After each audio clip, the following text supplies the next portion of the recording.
até a Pink Wayne comentou assim, tem um texto na Folha, você viu hoje? Uma amiga minha mandou uma mensagem falando que está parecendo Berlusconi misturado com Valentino nesse seu look. E por que o Não sei, ela falou Berlusconi, será? Ela não tem Twitter, senão eu entregava ela aqui. Não, mas não tem problema, eu não tenho problema nenhum. O Berlusconi é mais velho que eu, né? Ele é meio careca, né? Eu não tô. É que não dá pra mostrar aqui em cima, que o Paulinho ele não é louco, senão ele vai voltar de metrô pra casa hoje, né? Mas ele fala o que você quer comentar. Não, eu queria comentar o seguinte, virou uma palhaçada esses textos, assim, todo mundo quer filosofar. O Jean-Paul Gaultier, eu conheci o João, nunca fui amigo dele, mas eu encontrava com eles nos desfiles da SMOD, que ele era jurado lá em Paris, e uma vez ele comentou comigo que disse que ele dava gargalhadas quando ele lia as resenhas do desfile dele, porque não era nada daquilo que ele tinha de falar. Então aqui saiu na Folha hoje esse Apocalipse do Sagrado, com um homem vestido é uma roupa de freira. De freira, dá pra mostrar, Paulinho, ela tá muito enganchada aí, mostra a roupa de freira aqui, ó. Pronto. Congelou? A roupa de freira, que é do... Eu brinquei muito, o pessoal teve o maior retorno nessa história, que eu chamei o João Pimenta de João Pimenta Dedo de Moça. E no começo ninguém entendeu. Dedo de moça porque era uma coisa feminina, né? Porque podia ter chamado Pimenta Malagueta, qualquer coisa. Mas assim, isso aí deu o maior ibope. Além do... Eu não gosto, não é dele, eu não gosto das coisas dele, não gosto do discurso dele, porque ele é uma pessoa que fala que ele é contra o comercial e tudo isso, e moda pra mim é negócio. Porque se o São Paulo fecha o link e não der lucro, alguém fecha aquilo. Se você tem uma marca, você falou antes de ontem, naquele papo, uma coisa que me chamou a atenção. O que é? Vocês estavam discutindo sobre as marcas que desfilaram, fechou e desapareceram. A maioria era uma porcaria, você não tinha condições de se sustentar com aquele tipo de coisa. A mídia gosta e as pessoas não compram. Aí você vive do quê? O João Pimenta deve ter um amante, um pai milionário. Porque se ele fala que... Não, eu estou dizendo isso. Aliás, olha aqui, gente. As opiniões que eu emito aqui são minhas, não são dele. Ele está aqui sendo entrevistado, eu sempre falo mais que o entrevistador, ele, na verdade, é um monólogo com um acompanhante.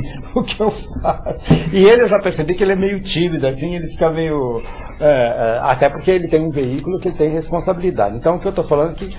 eu estou achando, e agora vamos esquecer do João Pimenta e tal, eu estou achando que o pessoal está intelectualizando muito isso. O jornalista ou o estilista? O estilista também por causa do jornalista, porque quando o estilista lê que o Apocalipse do Sagrado, esse tipo de coisa, o Apocalipse do Sagrado, o que significa isso? Entendeu? Em manchete, falando de religião e cataclismos, é uma coisa... isso aqui não é nada, eu leio eu tenho que reler várias vezes, talvez seja meu problema de Vanusa, porque eu tenho que ler e reler para entender o conteúdo do que o diabo do jornalista quer. As pessoas não sintetizam o pensamento, sabe? Você começa a ler, depois você vai lá embaixo e foca. Você que escreve, o que você vê, o que você sente a respeito disso? Eu acho que eu fico numa posição difícil porque eu não sei se eu faço isso também, né, Gallegos? Não, você não faz. Não faço. Não. Você faz mesmo, mas eu aqui estou falando pra você, toma cuidado, entendeu? Pra não, porque no Brasil eles fazem escola de culinária e querem ensinar filosofia para o cara que vai fritar bife. Sim. Né? E da moda também, que a moda, as faculdades, o único país que tem faculdade de moda é o Brasil. Nos termos de faculdade, de curso superior, tem 150, tudo caça-nisso. Só tem 3 ou 4 que se salvam, o resto é um horror, né? Então, é a mesma coisa. Tem o MEC lá com aquelas mulheres, aquelas docentes e tudo isso que ficam inventando, querendo, como eu digo nos twitters, filosofar sobre o Juliato. E aí você percebe que... Então você está dizendo que... eu acho que talvez seja pelo distanciamento que a imprensa tem, né, dos criadores, assim, dos estilistas, porque você não entende... Não falo de no meu caso, porque a gente até faz essa aproximação junto com o Luigi, a gente visitou um monte de ateliê para entender como é o processo do estilista, como é a equipe dele, de onde vem as ideias e como é que ele produz, e quem são as modelistas e quem são as costureiras. Porque eu acho que quando você se aproxima, você não corre o risco, sabe, de inventar uma história. Porque você sabe de onde veio tudo aquilo e você sabe para onde vai tudo aquilo. A gente foi visitar, por exemplo, o André Lima em dezembro e ele já estava com a coleção inteira pronta e já estava com, sei lá, metade da coleção já vendida e a coleção nem tinha sido desfilada. Então, assim, a gente, é um profissional. Exatamente, a gente entende o processo dele, a gente não vai chegar na hora e o apocalipse de André Lima ou essa coisa do tipo, a gente entendeu, a não ser que seja isso que ele queria dizer. Mas porque a gente se aproxima, entendeu? Eu acho que a imprensa também se distancia muito. Fica numa torre de marfim, né? E apontando o dedo e dizendo o que é certo e o que é errado. E eu acho errado isso. Eu acho que tem que se aproximar, tem que entender o processo, tem que entender como é que funciona a cabeça da pessoa.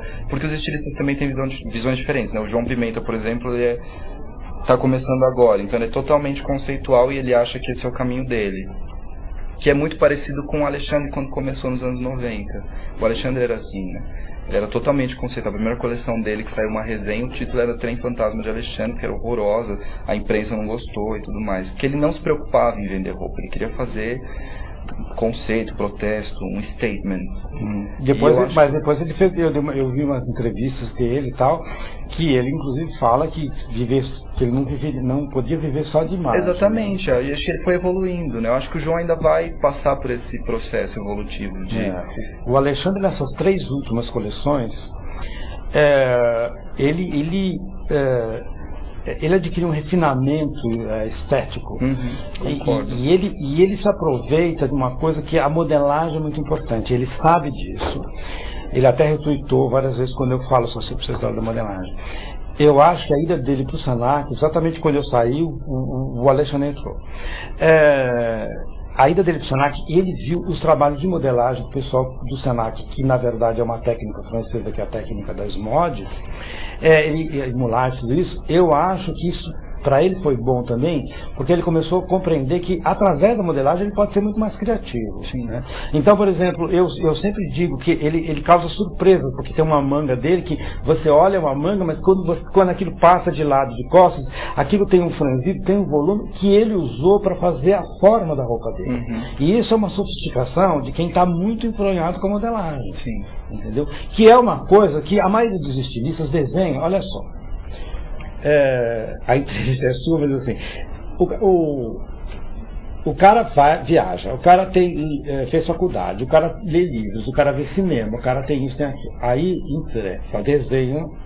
Normalmente os desenhos são horrorosamente desproporcionais, quer dizer, aí pega uma senhora, nada contra, eu vivo e elogiando tudo isso, mas pega uma senhora que mora em Itaquera, que pega um trem, um ônibus e que leva uma marmita para fazer a modelagem dele. Como é que você vai transpor um conceito estético para a cabeça de uma outra pessoa? Fora isso, a modelagem é uma escultura. Esse negócio de modelagem e arquitetura me deixa irritado, porque a modelagem para mim é uma escultura, na medida que você pega o tecido e vai esculpindo a forma ali. Se você domina essa técnica, você pode fazer miséria. Se você não domina, você tem que depender de outro que eventualmente não domina a técnica. E é isso que eu acho. Enfim, bom, vamos voltar no comercial. Ainda bem porque me deu um branco aqui, pra mim não dá branco, pra mim dá cor de rosa vanusa, e agora com a Amy Winehouse aqui no Brasil também, tá me dando as duas juntas, então vocês imaginam como é que anda a minha cabeça. A gente vai para os nossos comerciais, voltamos já já com o André Rodrigues, que está ouvindo muito mais do que falando, para variar. Mas o André, você precisa, solta a franga aí, conta as coisas, depois a gente vai mostrar os estilos e você vai comentar. Vamos. Tá bom? Então, voltamos já já.